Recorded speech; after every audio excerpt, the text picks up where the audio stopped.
一伙雇佣军为了营救被捕的老大，竟悄悄来到了戒备森严的监狱里，一枪就干掉了上方的岛上。紧接着派出机器狗打头阵，很快就解决了外围的守卫。然后所有人立刻冲入了牢房。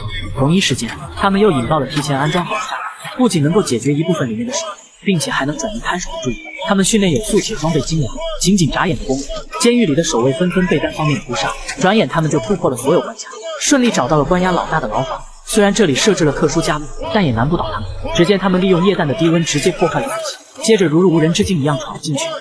你来晚了。随即一名属下迅速给老大穿上防弹衣，淡定地逃离了这所监狱。而接下来可就悲剧了，因为他准备让整个政府部门付出惨痛的代价。这是近期刚上映的一部国产犯罪电影，目前完整版正在热映，还没看过的宝子们可千万不要错过，绝对精彩。